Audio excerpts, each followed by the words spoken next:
Et donc, j'ai le plaisir d'introduire notre collègue et ami, le docteur Habib Chaban, allergologue à Paris. Non, qui n'est plus à Paris. Pardon. Qui est en France. Alors, quelque part dans le sud-ouest, il nous le dira. Et qui a une demi-heure pour nous parler de l'intérêt des allergènes moléculaires dans la prise en charge de l'allergie alimentaire. Merci beaucoup. Je t'en prie. Alors, je ne sais pas où est ma présentation, alors peut-être qu'il va m'aider, le monsieur. Bonjour à tous. Merci, Johanna. C'est toujours un plaisir de vous retrouver. Et puis, je remercie mon ami Younes El Guedari et tous les organisateurs pour leur invitation. Je vais essayer de vous parler de choses certainement que vous connaissez, mais on va surtout les passer en revue ensemble. Intérêt des allergènes moléculaires dans la prise en charge de l'allergie alimentaire, d'essayer d'être pratique, pas de lien d'intérêt. Et puis, il y a quelques allergènes sur lesquels j'aimerais bien insister. On est en Méditerranée et on consomme beaucoup de blé. Alors, le blé est impliqué, comme vous le savez, dans beaucoup de pathologies. Comme vous voyez ici sur cette diapositive, ça va de la maladie cœliaque, dont la prévalence est quasiment le double de ce qu'il peut y avoir dans d'autres pays, dans les pays du Maghreb, je parle. Et puis, après, toutes ces maladies occidentales, l'hypersensibilité au gluten non cœliaque, qui est ici représentée par NCSG, Non-Celiac Gluten Sensitivity, où l'intervention des gliadines est importante. Ensuite, il y a les allergies digestives au blé, qui peuvent donc commencer dès le nourrisson par des syndromes d'entérocolite aux protéines de blé. Ça peut être des œsophagites, ça peut être des entéropathies au gluten également. Les eczémas chez le nourrisson, déjà, qui peuvent être liés donc, à cette sensibilisation avec des allergènes que vous voyez sur le côté, notamment quand ils sont de l'eczéma et quand on refait une puce, notamment Isaac ou Alex, eh bien, on a parfois la possibilité de voir que ces tout petits qui sont atopiques et qui font beaucoup d'IgE, eh bien, ils se sensibilisent au LTP du blé, aux gliadines, à l'inhibiteur amylase trypsine. Et le blé, c'est aussi une pathologie professionnelle. Ce sont les rhinites et les asthmes professionnels chez les boulangers-pâtissiers. Et là, on se sensibilise notamment à des allergènes. Alors, un allergène qui n'appartient pas au blé, c'est l'alpha-amylase, puisqu'elle provient de l'Aspergillus oryzae, qui est l'améliorant que l'on rajoute dans la farine de blé pour avoir une meilleure panification. Et on a également quelques allergènes propres au blé, qui sont la cible de cette rhinite ou de l'asthme, comme l'inhibiteur alpha-amylase, la trypsine, l'aldolase, l'oxydase, d'autres allergènes mineurs qu'on retrouve, des allergènes solubles dans les protéines de blé. Et je voudrais revenir sur quelque chose que vous voyez et qu'on a parfois du mal à identifier. Ce sont les problèmes d'abord d'urticaire récidivant et d'anaphylaxie induite par l'exercice physique, où on a un allergène qui est maintenant connu depuis plus d'une vingtaine d'années, qui est l'oméga 5 gliadine, donc une protéine insoluble du blé, mais on peut avoir, comme je vous le montrerai, des protéines solubles également. Lorsque on s'intéresse aux hypersensibilités au blé, alors on peut les classer de manière un peu, je dirais, classique, standard, entre IgE et non-IgE médiés. J'ai mis donc à gauche les IgE médiés, celles qui vont nous intéresser. Dans tous les cas, on commence par faire un prick test ou un dosage d'IgE spécifique contre la farine de blé, contre le blé, en tant qu'aliment et non pas en tant que pollen, j'entends bien. Et donc, en fonction donc, des symptômes que vous pouvez avoir, vous voyez les protéines qui sont impliquées lorsque le blé est positif en prick test et qu'on a une histoire d'urticaire, d'angioëdème, d'anaphylaxie, eh bien, ce sont soit des protéines solubles dont la LTP fait partie, ou bien d'autres protéines qui peuvent également être impliquées. Et là, on a un marqueur qui est le R3A14, qui est la LTP du blé. dans les histoires d'anaphylaxie urticaire induite par l'exercice physique, sur lesquelles je reviendrai, et le syndrome de Kounis. Je ne sais pas si vous connaissez M. Kounis, et le syndrome de Kounis. Vous en avez déjà entendu parler, j'espère? Non? Je vous en reparlerai avec un exemple. Eh bien, ça peut être des protéines insolubles, mais c'est surtout les protéines, donc le gluten, donc ces protéines qui sont insolubles dans l'eau, solubles uniquement dans l'alcool, que sont le gluten et les gliadines. Et parmi ces protéines-là, en particulier l'oméga 5, que nous avons depuis quelques années sous forme moléculaire, qui est l'oméga 5 gliadine tri-A19, qui est disponible donc chez Fadia. Voilà, je passe sur les autres. Cette fiche, maintenant, je crois qu'on l'a intégrée parmi les fiches du GTBA, mais celle-ci est ma version, peut-être avec un peu de différence. Alors, je vous parle de Amel, c'est une jeune femme qui m'avait été adressée, qui est ingénieure, qui a fait des anaphylaxies répétées depuis 5 ans, suspicion d'allergie alimentaire. Premier épisode, angioëdème, hypotension. Deuxième épisode, pareil. Et elle suspecte l'aspirine parce qu'elle en avait pris juste avant. Troisième épisode, pareil, mais elle suspecte cette fois-ci le fromage. Elle était arrivée d'ailleurs avec son fromage et son camembert qu'elle suspectait. En fait, elle avait fait en tout 12 épisodes, nécessitant donc, pour certains, l'injection d'adrénaline. Elle prenait un antihistaminique en permanence. Elle me dit « je ne supporte pas les vêtements serrés, je ne tolère pas les bijoux fantaisie, etc. » Elle avait vu avant moi, bien sûr, son médecin traitant qui avait fait un bilan et un autre allergologue.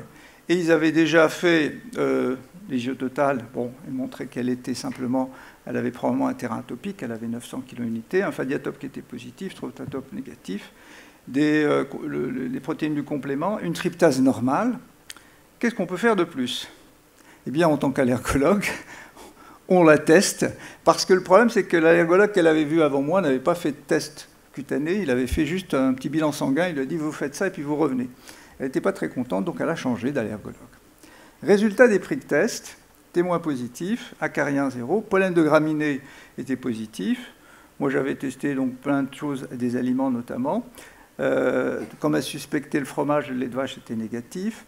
La farine de blé était positive et la levure de bière douteuse. On ne peut pas dire que c'est positif. Voici les IgE spécifiques pour cette patiente, avec une sensibilisation donc, au pollen de graminée qui expliquait son Fadiatop positif. Le blé, comme vous pouvez le constater, très faiblement positif. Et le gluten, beaucoup plus positif, à 1,22, et tri-A19 à 4,69. Alors, juste pour vous dire, par rapport à ce qu'a dit ce matin Johanna, c'est vrai que parfois, parce que tu parlais de remplir les IgE, etc., entre l'allergène total et les allergènes moléculaires, il faut savoir que parfois l'allergène total est très petit parce que l'allergène moléculaire qui nous intéresse est très peu représenté, alors que l'allergène moléculaire est beaucoup plus élevé lorsqu'on le dose tout seul. Ça, c'est une conséquence pratique. Et c'est pour ça qu'il faut être méfiant quand l'histoire clinique le nécessite. Devant un blé à 0,32, je vais plus loin. Je ne m'arrête pas là. Je ne dis pas c'est négatif. D'accord? Voilà.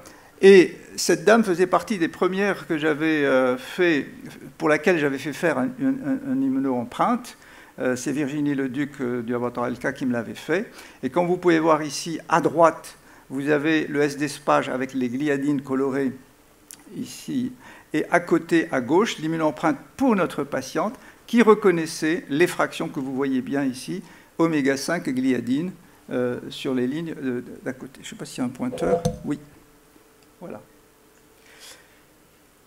J'ai eu d'autres patientes après, pour lesquelles j'avais fait, grâce à notre ami Michel Laurière, dont l'unité INRA était dissoute, malheureusement.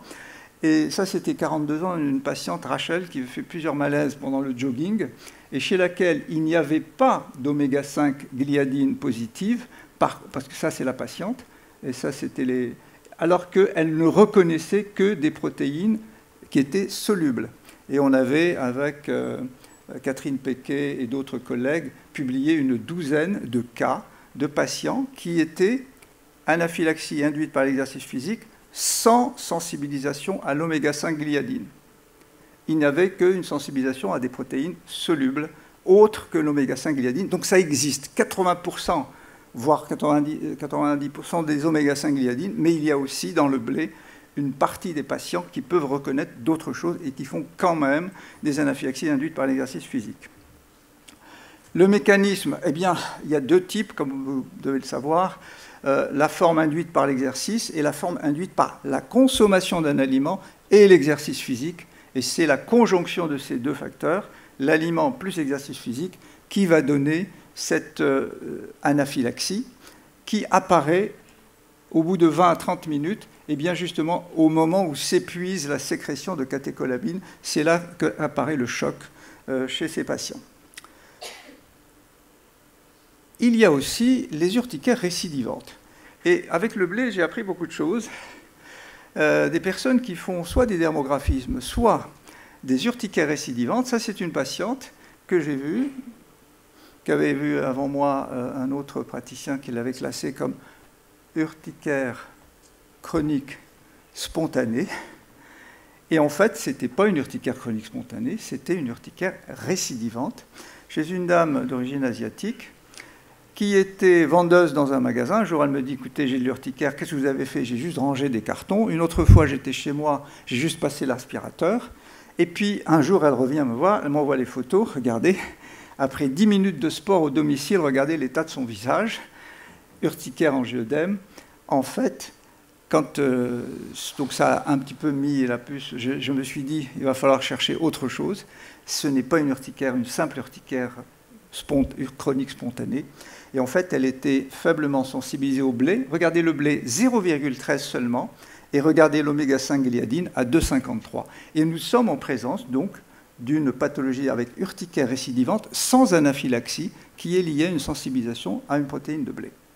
Et donc, cette dame s'en est bien sortie pendant quelques mois. Elle prenait donc de temps en temps. Et puis après, maintenant, elle suit un régime sans gluten, parce que ça lui permet d'être tranquille et de ne plus avoir du tout d'urticaire. Elle a fini par prendre cette décision un peu difficile. Alors, ça c'est une histoire, c'est un cas qui a été donc présenté par une interne que j'ai coachée, qui est Léonore Chardin, qui travaille maintenant à Caen. Une femme de 58 ans originaire du Tchad, qui a été admise aux urgences le 3 mars 2022 pour douleur thoracique. Donc on lui fait un ECG, on trouve un sus-décalage ST.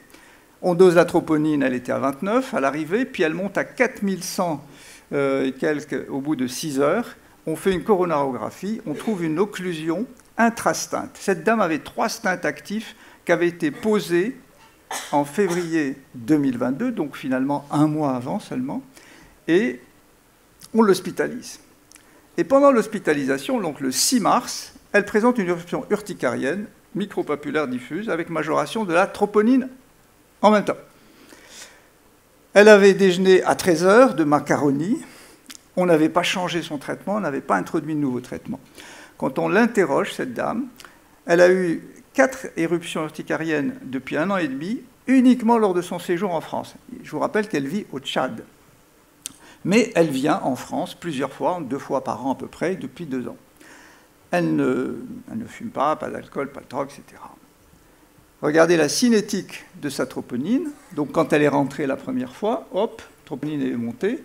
Elle est hospitalisée. 3 jours après, elle mange un plat de macaroni à l'hôpital. Et regardez qu'est-ce qu'elle fait. Hop, la troponine remonte à nouveau.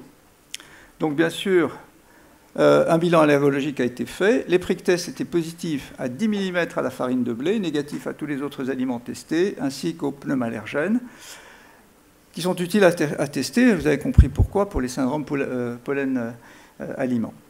Les IgE spécifiques contre le blé, 2,83, l'oméga 5 gliadine, 19,9. Gluten positif, levure de bière était négative, Tria19, la LTP était négative également. Elle ne consomme plus de blé, et là, tout va très bien. Elle est restée hospitalisée encore quelques jours. Le stent, ça a été débouché. Bien sûr, elle a eu le traitement comme il faut. La conclusion, comment que ça s'appelle? Ça s'appelle un syndrome de Kunis. Qu'est-ce que c'est qu'un syndrome de Kunis? Donc, c'est une forme d'anaphylaxie cardiaque. Ça a été décrit pour la première fois en 1950.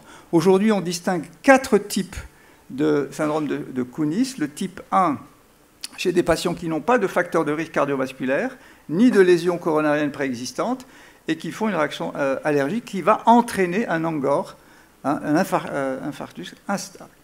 Le type 2 sont des patients avec une maladie connue athéromateuse, ou non, avec une réaction allergique qui va provoquer donc une érosion, une rupture d'une plaque d'athérome, parce qu'ils ont déjà cette maladie athéromateuse. Et donc on a cette lésion coronaire. Le type 3 sont des patients qui ont des stents, et ces stents vont se boucher suite à une réaction d'allergie, d'anaphylaxie.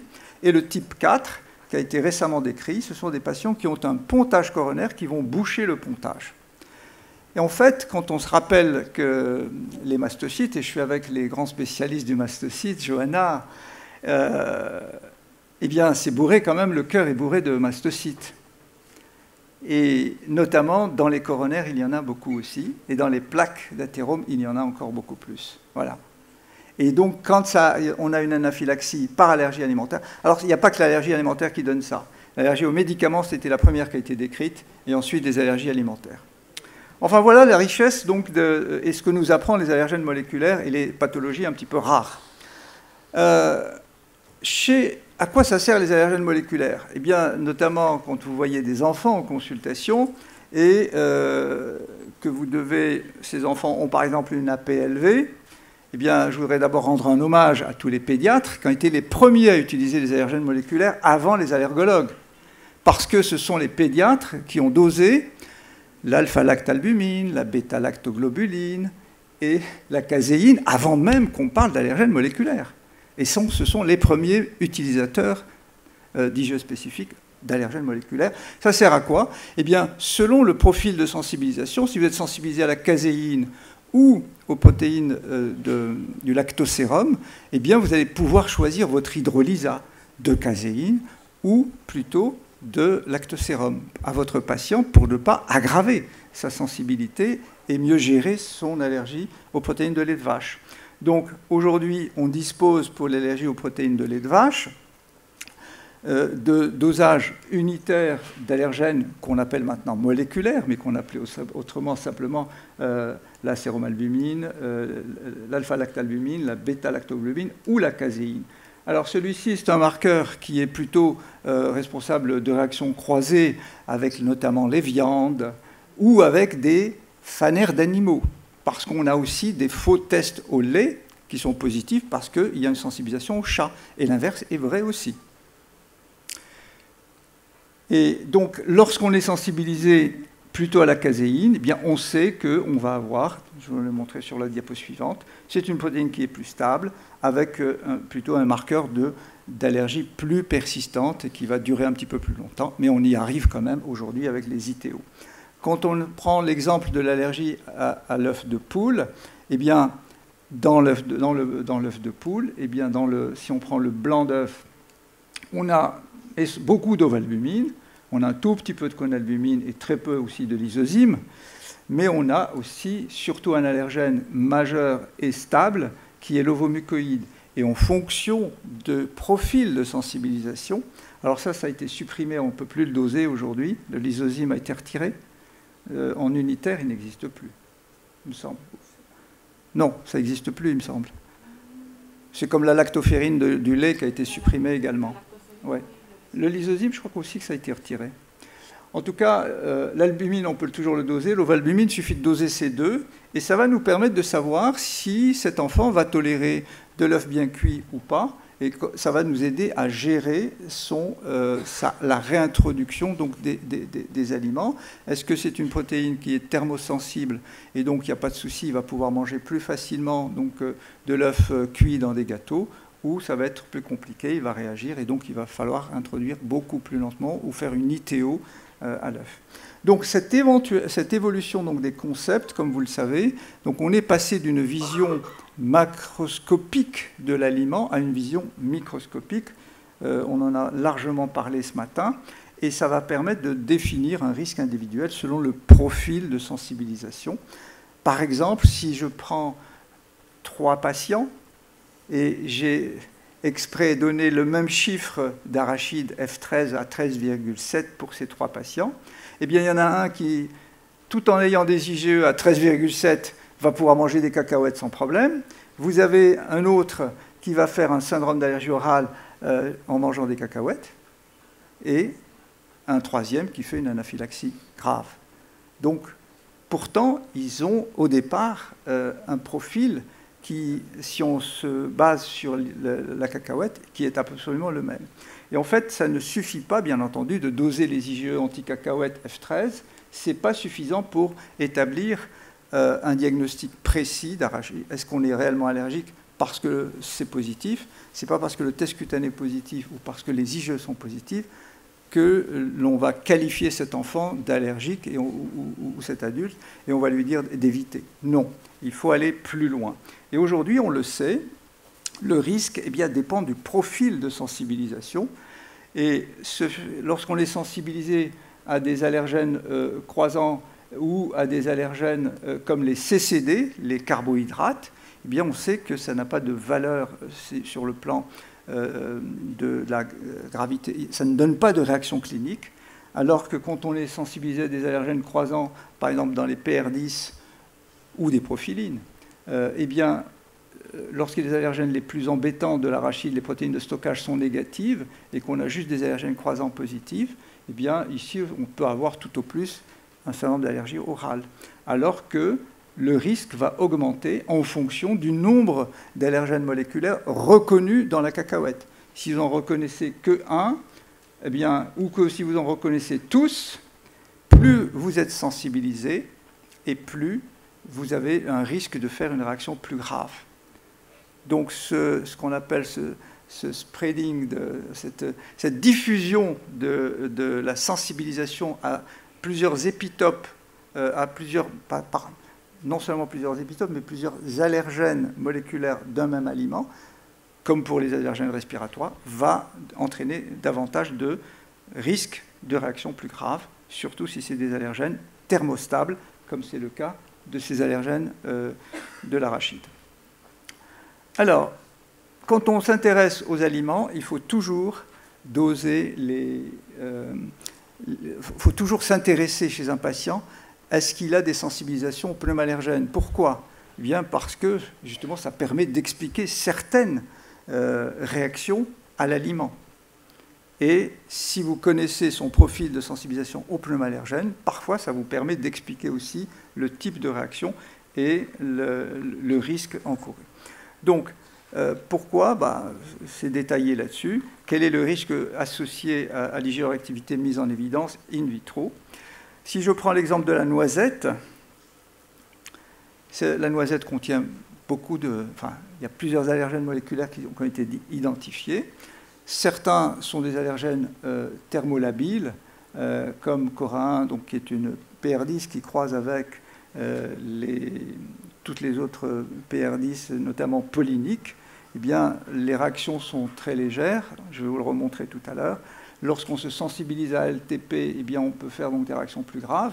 Et lorsqu'on se sensibilise à des protéines de stockage, comme Cora 9 ou Cora 14, le risque de réaction est beaucoup plus important. Aujourd'hui, on peut aussi se sensibiliser aux oléosines, qui sont dans l'huile de l'arachide et d'autres graines oléagineuses. Et là aussi, on peut aussi avoir, et on a un peu de mal aujourd'hui à avoir des dosages pour ces oléosines. Et donc, là aussi, comme pour la cacahuète, regardez bien, en fonction de la nature de l'allergène moléculaire reconnu, le risque de réaction peut être très léger, syndrome d'allergie orale plutôt ici, bien que parfois, comme vous le savez, il peut y avoir des cofacteurs qui aggravent, et même une PR10 peut, et je vous le montrerai tout à l'heure, donner des réactions plus graves. Mais si vous reconnaissez une LTP ou vous reconnaissez des protéines de stockage, il y a davantage de risque de faire une réaction plus grave. Alors que si vous raisonnez uniquement avec le dosage de l'IgE anti-noisette, vous ne savez pas ce que votre patient a reconnu. Et donc vous ne pouvez pas lui dire vous êtes réellement allergique ou vous avez un risque. Donc, les fameuses recommandations, et je vous précise, je ne suis pas le seul. J'ai rédigé beaucoup, j'ai écrit beaucoup, mais on était tout un groupe pour faire ça. On était 27 experts à se réunir et à travailler. Donc, le reste, je l'aborderai dans la deuxième présentation que je ferai cet après-midi. En conclusion, la place des allergènes moléculaires en allergie alimentaire, ça permet de à interpréter des polyréactivités. Je reviendrai tout à l'heure sur ce que c'est, parce qu'on parle beaucoup ce matin de polysensibilisation. Je vais essayer de refaire un petit point dessus. Donc ça permet d'interpréter les polyréactivités. Moi, je parle de polyréactivité cutanée ou biologique. Expliquer les réactions croisées, recommander les bonnes mesures d'éviction, comme on l'a vu, prescrire une trousse d'urgence adaptée lorsque c'est nécessaire, mieux gérer les réintroductions d'aliments. Et bien entendu, on va donc, grâce à ces outils, vers une médecine de précision, personnalisée. Et les allergènes moléculaires, c'est des outils très utiles, à condition, bien sûr, de savoir les prescrire. Ce n'est pas utile de faire 5 PR10, ça ne va pas nous apprendre grand-chose. Et c'est la même chose pour les allergènes dont on a pléthore parfois et qui ne sont pas forcément utiles. Bien savoir les prescrire, les interpréter et surtout en connaître les limites. Et je vous remercie pour votre attention. Et j'espère que j'ai gagné 5 minutes. Oui, merci beaucoup. C'était vraiment parfait. Et en plus, le temps a été respecté. Merci. Des questions dans l'assistance Younes. Désolé de prendre souvent la question, parce que c'est mon dada. Et parce que je partage à peu près exactement le même cas clinique que toi. J'ai eu la semaine dernière une dame qui faisait des urticaries récidivantes avec des anaphylaxies pratiquement chaque mois. Et c'est par rapport au blé. Oui. Et tu as tout à fait raison d'insister sur le blé. Alors, il y a une chose curieuse qui m'a raconté, après avoir fait le test, quand j'ai trouvé le blé était positif, et je vais chercher les R3A14 et l'oméga 5 gliadine. Donc c'est une femme qui est hyperactive et elle n'a jamais fait le lien avec le consommation de blé. Oui. Mais sauf que, a posteriori, après le test, on a discuté, elle me dit, chaque vendredi, quand je mange le couscous, je ne peux pas me lever. Je suis... Et effectivement, bon, on est vendredi et on va manger le couscous. Bonne nouvelle. Et moi, j'invite mes confrères à sérieux. Donc, pourquoi? Parce que cette dame hyperactive, elle fait de l'anaphylaxie induite par l'effort, au blé probablement. J'attends la confirmation des tests biologiques. Mais le couscous, il est digéré rapidement. Donc la farine de blé, et ça, donc c'est un cas que j'ai eu cette semaine et que je voulais partager avec vous. Et merci Habib, c'était vraiment passionnant. Oui, et puis je voudrais juste insister, merci beaucoup Younes, mais insister sur le fait que avant d'arriver à l'anaphylaxie, ces patients-là, d'ailleurs je vous ai pas mis, j'ai retiré beaucoup de diapos pour essayer de ne pas être long, mais ça a été démontré qu'avant de passer à l'anaphylaxie, ces patients souvent font de l'urticaire. Ils font d'abord plusieurs épisodes d'urticaire, isolés, rapprochés, parfois qui peuvent être confondus avec de l'urticaire chronique, et en fait c'est des urticaires récidivantes au blé. Donc, et les efforts peuvent être parfois très minimes pour les déclencher. Moi au début je pensais qu'il fallait faire un gros effort, courir 20 minutes comme tout à l'heure je vous ai montré. En réalité, passer l'aspirateur, faire du ménage, marcher, etc., peut être suffisant s'il fait chaud, si on a ses règles pour une dame, si ceci, cela. Il y a des cofacteurs qui peuvent interférer. Et puis juste pour une petite distinction, la pizza, le couscous est devenu international, la pizza encore plus. Ceux qui réagissent aux pizzas, pensez toujours LTP. D'abord LTP, du blé, parce que la cuisson de la pizza est très courte, 5 à 10 minutes dans un four très chaud, et ça fait que cette LTP est présentée d'une manière assez différente. La LTP, on ne trouvera pas de LTP avec une consommation de quelqu'un qui mange des pâtes, parce que quand on fait cuire les pâtes, la LTP, elle part dans l'eau des pâtes quand vous les avez nettoyées. D'accord ? Il en reste très peu, alors qu'on peut trouver de la LTP dans la pizza. Ouais. Je me permets d'intervenir. Parfois, on peut préparer les pâtes de manière à ne pas jeter l'eau. Ah, ça, je ne sais pas faire. Bon, l'atelier culinaire étant fini, qui a des questions plus sérieuses? Je vois une question juste à côté. Voilà. Alors, ma question, c'est que... Je suis là? Oui. Alors, ma question, c'est que parfois en pédiatrie, on est sur un tableau clinique d'APLV. Oui. Et quand on demande au laboratoire de faire les IGE spécifiques de l'APLV, parfois, il n'y a pas que les IGE spécifiques, ils font les trophallergènes. Et ça nous étonne parfois de trouver que parfois il y a d'autres allergènes, mis à part lactosérum et caséine, lactalbumine, qui reviennent positifs. Comment expliquer ça tout d'abord? Et est-ce qu'il faut arrêter, par exemple, je ne sais pas, l'ail ou la fraise chez un enfant qui en consomme et qui ne fait pas de réaction allergique à ça? Alors, vous pensez à quel allergène positif? Parce que là, je ne sais pas de quoi on parle exactement. Qu'est-ce que...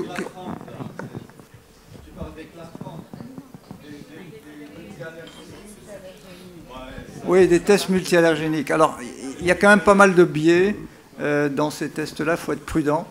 Parfois, on peut trouver des positivités qui n'ont pas de pertinence, et quand on les dose en test unitaire, on ne trouve rien. Et c'est pour ça qu'on ne les a pas recommandés comme étant une méthode fiable de diagnostic. Oui. Ou, voilà, ou unitaire, en tout cas. Une dernière question, oui. Il va falloir qu'on avance. Merci beaucoup pour votre exposé. C'est toujours intéressant, on apprend toujours avec vous. Cliniquement, on est devant une suspicion d'allergie ou un aliment, prenons par exemple le blé, et tu restes toujours pour le blé. Est-ce que les prick tests qu'on a, est-ce que les produits seront vraiment sensibles? Moi, je me pose cette question.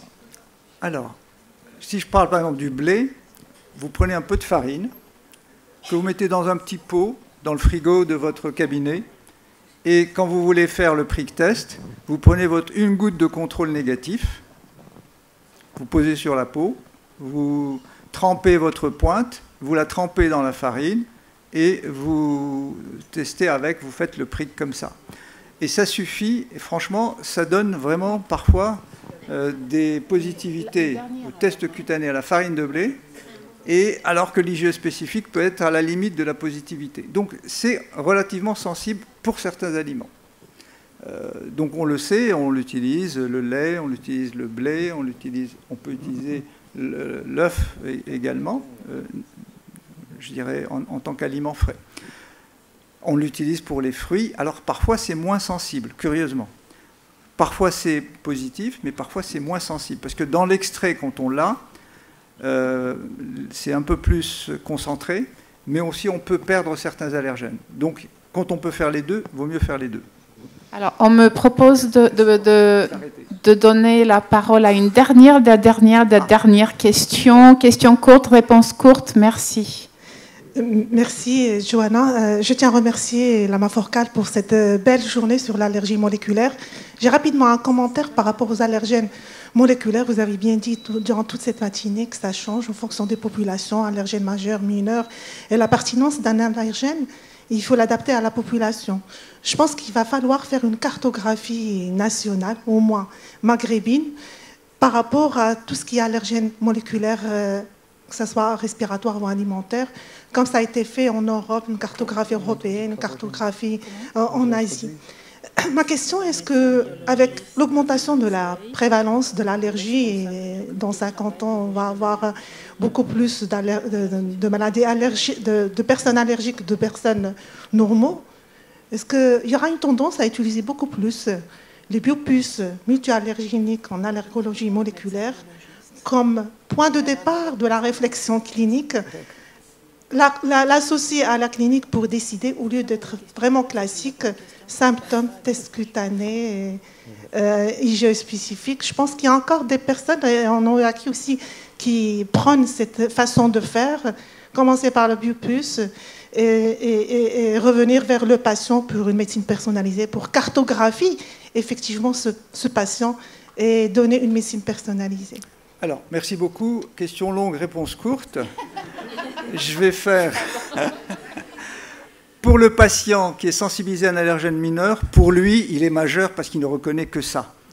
Point. La deuxième chose, j'espère que la démarche qu'on appelle ascendante et non pas descendante, c'est-à-dire test, un moléculaire et puis biopuce après. La démarche ascendante, c'est on commence par la biopuce. J'espère que ça sera comme pour les smartphones, tout le monde en aura un jour. Et donc peut-être qu'un jour, on pourra faire ça à tous nos patients. Très bien, merci.